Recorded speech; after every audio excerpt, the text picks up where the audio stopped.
राधे राधे भक्तों। 29 जनवरी, जी हां 29 जनवरी, यह केवल एक तारीख नहीं है, यह एक संयोग है, एक महासंयोग। गुरुवार का पावन दिन और उस पर माघ मास की जया एकादशी, शास्त्रों में इसे अजा एकादशी या जया एकादशी के नाम से जाना जाता है।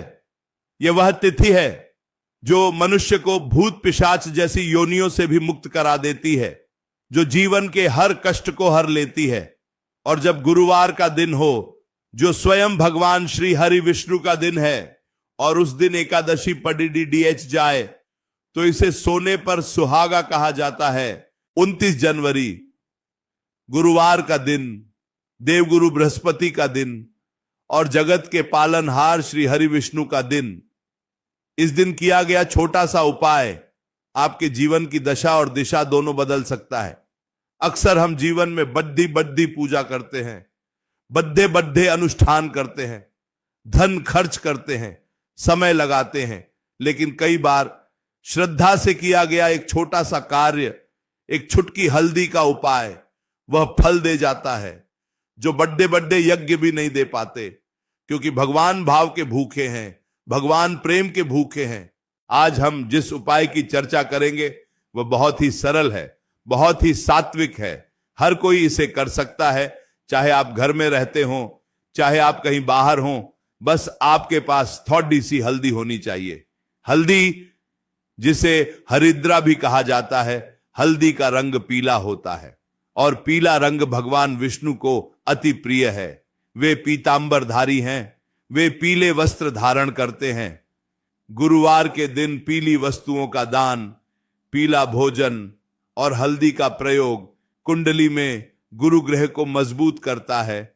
और जब गुरु मजबूत होता है तो जीवन में ज्ञान आता है, मान सम्मान आता है, धन आता है और सबसे बड़ी बात, घर में सुख और शांति आती है। 29 जनवरी जया एकादशी, इस दिन सुबह जल्दी उठना, ब्रह्म मुहूर्त में उठना। सबसे पहला नियम है, जब आप 29 जनवरी की सुबह उठें तो अपने हथेलियों के दर्शन करें, धरती माता को प्रणाम करें और मन ही मन श्री हरि का स्मरण करें। स्नान करते समय आज के दिन जल में बस एक चुटकी हल्दी डाल लें। जी हां, स्नान के जल में एक चुटकी हल्दी। यह साधारण स्नान नहीं रहेगा, यह गंगा स्नान के समान पवित्र हो जाएगा। हल्दी नकारात्मकता को काटती है, हल्दी शरीर की शुद्धि तो करती ही है, साथ ही साथ यह आपके आभा मंडल को, आपके ऑरा को शुद्ध करती है। जब आप हल्दी मिले जल से स्नान करेंगे तो आप महसूस करेंगे कि मन की भारीपन दूर हो रहा है, शरीर में एक नई ऊर्जा का संचार हो रहा है। स्नान के बाद स्वच्छ वस्त्र धारण करें, यदि संभव हो तो 29 जनवरी को पीले वस्त्र धारण करें। अगर पीले वस्त्र नहीं है तो कोई भी हल्का रंग पहने, काले या नीले रंग से बचें। फिर अपने घर के मंदिर में आएं, भगवान के सामने घी का दीपक जलाएं। याद रखें, दीपक में भी अगर आप एक चुटकी हल्दी डाल देंगे तो वह दीपक केवल रोशनी नहीं देगा, वह आपके घर की दरिद्रता को जलाकर भस्म कर देगा। अब बात करते हैं उस विशेष उपाय की जो आपको 29 जनवरी गुरुवार के दिन करना है। एकादशी की पूजा में भगवान विष्णु को तुलसी दल अति प्रिय है। बिना तुलसी के वे भोग स्वीकार नहीं करते, लेकिन आज के दिन आपको भगवान को हल्दी का तिलक लगाना है। थोड़ी सी हल्दी लें, उसमें थोड़ा सा गंगा जल मिलाएं और अपनी अनामिका उंगली से भगवान विष्णु के चरणों में और उनके माथे पर तिलक करें और उसी हल्दी से अपने कंठ पर और अपने माथे पर तिलक करें।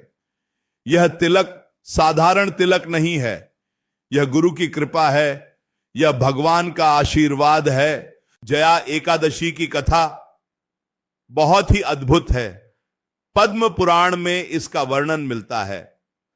धर्मराज युधिष्ठिर ने भगवान श्री कृष्ण से पूछा था कि हे जनार्दन, माघ मास के शुक्ल पक्ष की एकादशी का क्या महत्व है, इसका क्या नाम है और इसके व्रत से किस फल की प्राप्ति होती है। तब भगवान श्री कृष्ण ने कहा था, हे राजन, इस एकादशी का नाम जया है। ये एकादशी सब पापों को हरने वाली है और सबसे बड़ी बात, यह पिशाच योनि का नाश करने वाली है। जो भी श्रद्धापूर्वक 29 जनवरी जया एकादशी का व्रत करेगा या केवल इस कथा को सुनेगा, उसके पितृ अगर किसी कारणवश किसी नीच योनि में भी पढ़े होंगे तो वे भी मुक्त होकर स्वर्ग लोक को चले जाएंगे। एक समय की बात है, नंदन वन में देवराज इंद्र का दरबार लगा था। गंधर्व गा रहे थे, गंधर्व कन्याएं नृत्य कर रही थीं। उस सभा में माल्यवान नाम का एक गंधर्व था और पुष्पवती नाम की एक गंधर्व कन्या थी। माल्यवान बहुत ही रूपवान था, उसका कंठ बहुत मधुर था। पुष्पवती भी अत्यंत सुंदर थी। नृत्य करते करते और गाते गाते दोनों की दृष्टि मिली और वे एक दूसरे पर मोहित हो गए। वे अपनी सुध बुद्ध खो बैठे। वे यह भूल गए कि वे देवराज इंद्र की सभा में हैं। वे मर्यादा भूल गए। उनका गायन बेसुरा हो गया, नृत्य का ताल बिगड़ गया।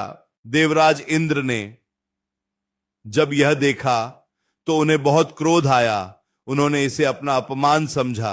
उन्होंने सोचा कि ये दोनों काम के वशीभूत होकर इस पवित्र सभा का और मेरा अपमान कर रहे हैं। क्रोध में आकर देवराज इंद्र ने उन्हें श्राप दे दिया कि तुम दोनों स्वर्ग से भ्रष्ट हो जाओ और मृत्युलोक में जाकर पिशाच का जीवन व्यतीत करो। तुम्हें अपने कर्मों का फल भोगना होगा। इंद्र का श्राप वज्र के समान था। उसी क्षण माल्यवान और पुष्पवती स्वर्ग से गिर गए और हिमालय पर्वत पर एक अत्यंत भयानक जंगल में जा गिरे। वहां पहुंचते ही उनकी काया बदल गई। वे पिशाच बन गए। न खाने को भोजन, न पीने को जल, भयानक ठंड और ऊपर से पिशाच योनि की पीड़ा। वे दोनों बहुत दुखी थे। वे अपने किए पर पश्चाताप कर रहे थे कि एक क्षण की भूल ने हमें कहां से कहां पहुंचा दिया।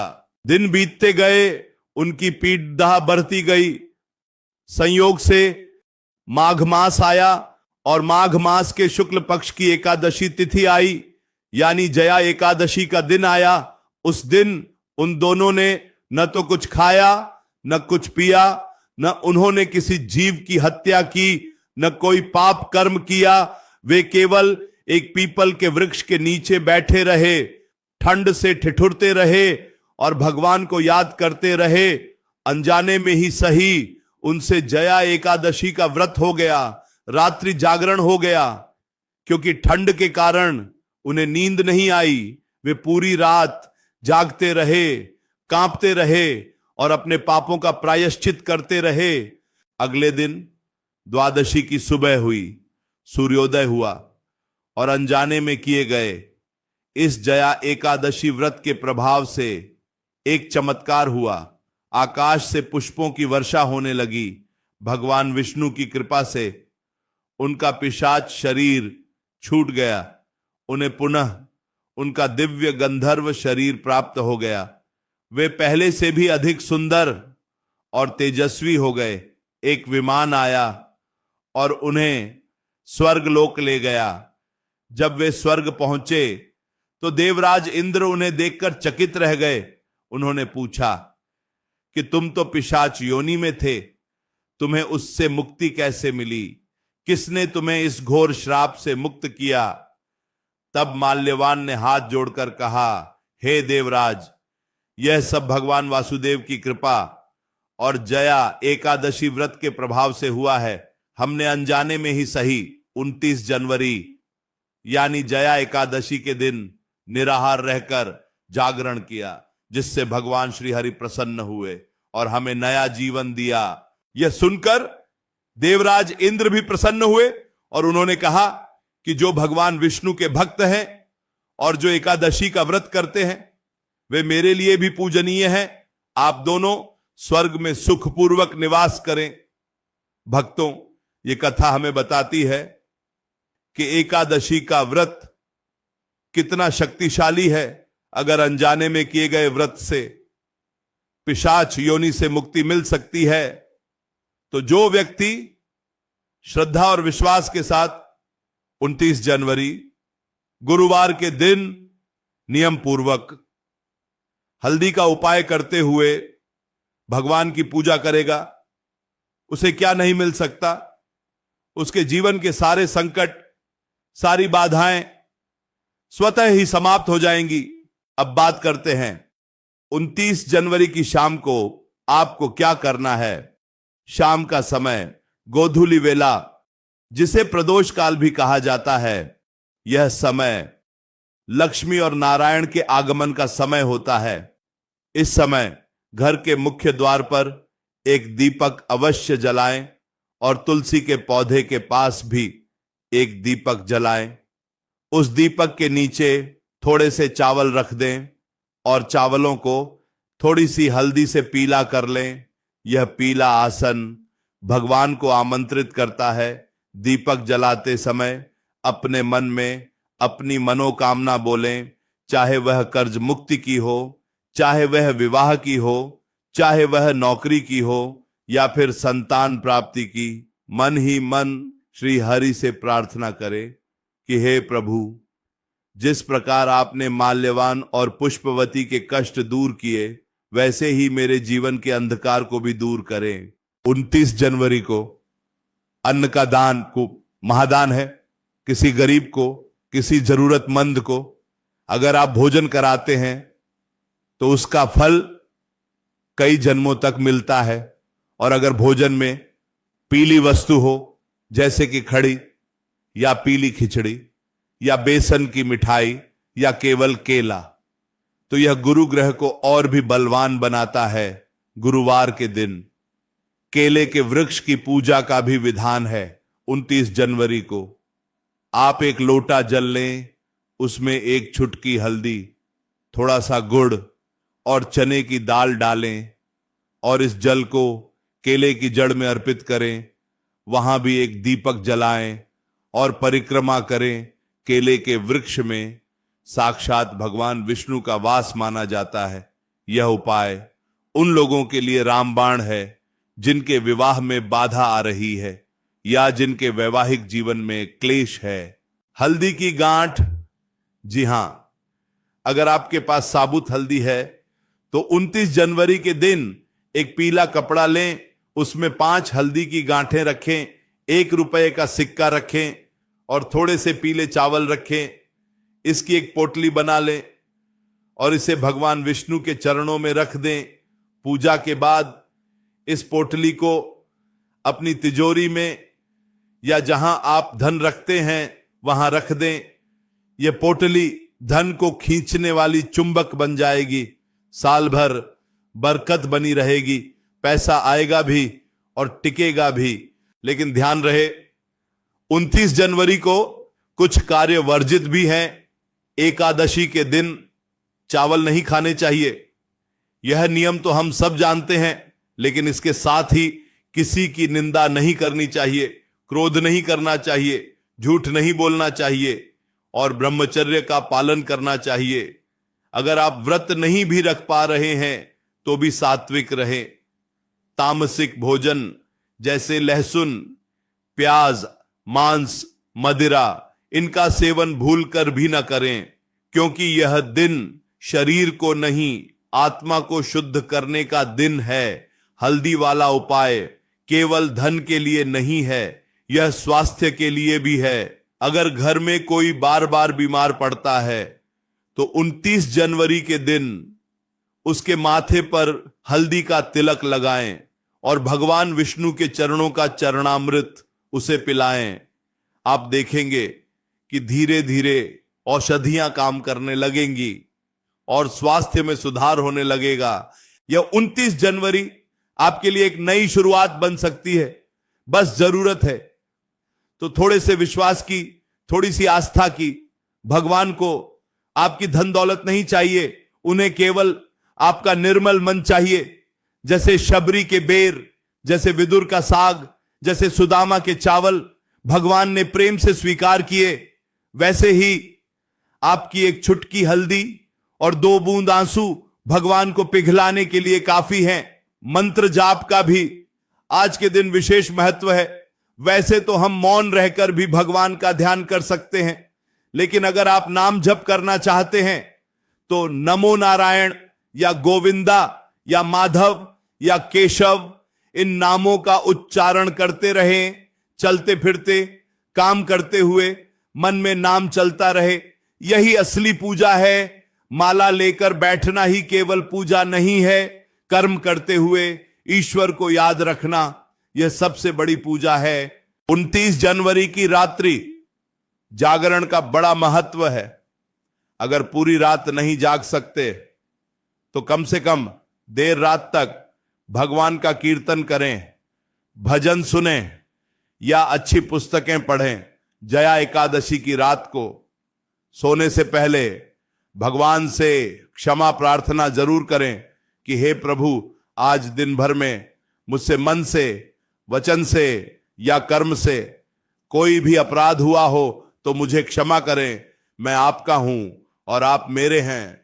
इस भाव के साथ जब आप 29 जनवरी को हल्दी वाला यह उपाय करेंगे तो विश्वास मानिए, अगला दिन यानी 30 जनवरी का सूर्य आपके जीवन में नई उम्मीद लेकर आएगा। आपकी समस्याएं चाहे कितनी भी बड़ी क्यों ना हो, भगवान की कृपा के सामने वे बहुत छोटी हैं। जैसे सूर्य के निकलते ही कोहरा छट जाता है, वैसे ही भगवान की एक दृष्टि पड़ते ही जन्म जन्म के पाप नष्ट हो जाते हैं। तो तैयार हो जाइए।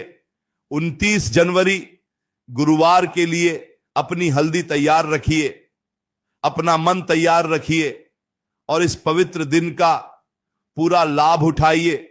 यह समय लौट कर नहीं आएगा। हर पल कीमती है, हर श्वास कीमती है। और अंत में एक बात और, जो लोग व्रत रखेंगे वे द्वादशी के दिन यानी अगले दिन व्रत का पारण सही समय पर करें। ब्राह्मण को भोजन कराएं या दान दें, उसके बाद ही स्वयं भोजन ग्रहण करें, तभी व्रत का पूर्ण फल प्राप्त होता है। तो प्रेम से बोलिए श्री हरि विष्णु की जय। 29 जनवरी को आप अपने घर के मुख्य द्वार पर हल्दी के पानी का छिड़काव भी कर सकते हैं। सुबह झाड़ू पोछा करने के बाद एक लोटे में पानी लें, उसमें थोड़ी हल्दी मिलाएं और अपने मुख्य द्वार के दोनों तरफ छिड़क दें। इससे घर में नकारात्मक ऊर्जा प्रवेश नहीं करती और माता लक्ष्मी का आगमन होता है, क्योंकि जहां स्वच्छता है और जहां पवित्रता है वहीं लक्ष्मी का वास है। बच्चों के लिए भी यह दिन बहुत खास है। अगर बच्चों का मन ना पढ़ाई में नहीं लगता तो 29 जनवरी के दिन उनके हाथों से भगवान विष्णु को पीले फूल अर्पित करवाएं और उनके माथे पर केसर या हल्दी का तिलक लगाएं। इससे उनकी बुद्धि कुशाग्र होगी और एकाग्रता बढ़ेगी। गुरु ग्रह बुद्धि और ज्ञान का कारक है, इसलिए विद्यार्थियों को इस दिन गुरु की उपासना जरूर करनी चाहिए। अगर आपके जीवन में शत्रु बाधा है, कोई आपको अकारण परेशान कर रहा है, तो 29 जनवरी को एक भोजपत्र पर या एक सादे कागज पर हल्दी से शत्रु का नाम नहीं बल्कि अपनी समस्या लिखें और उसे भगवान के चरणों में रखकर प्रार्थना करें कि हे प्रभु, मेरे शत्रुओं को सद्बुद्धि दें और मेरी रक्षा करें। फिर उस कागज को बहते जल में प्रवाहित कर दें या किसी पेड़ के नीचे दबा दें। आप देखेंगे कि शत्रु भी मित्र बन जाएंगे या फिर वे आपसे दूर हो जाएंगे। ये छोटे छोटे उपाय देखने में बहुत साधारण लगते हैं, लेकिन इनका प्रभाव बहुत गहरा होता है। यह हमारे अवचेतन मन पर और ब्रह्मांड की ऊर्जा पर काम करते हैं।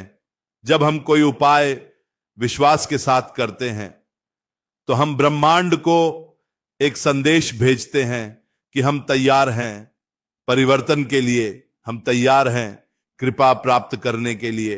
29 जनवरी जया एकादशी गुरुवार यह त्रिवेणी योग है, इसमें डुबकी लगाइए और अपने जीवन को पावन बनाइए। न किसी खर्चे की जरूरत, न किसी आडंबर की जरूरत, बस एक चुटकी हल्दी और ढेर सारा भाव। याद रखें, 29 जनवरी भूलना नहीं है। अपने कैलेंडर में निशान लगा लें, अपने मोबाइल में रिमाइंडर लगा लें, क्योंकि अक्सर हम व्यस्तता में ऐसे पवित्र दिन निकाल देते हैं और फिर पछताते हैं। यह मौका हाथ से न जाने दें। राधे राधे भक्तों, भगवान आप पर और आपके पूरे परिवार पर अपनी कृपा दृष्टि बनाए रखें। 29 जनवरी का दिन आपके जीवन का सबसे शुभ दिन साबित हो, यही कामना है। जय जय श्री राधे।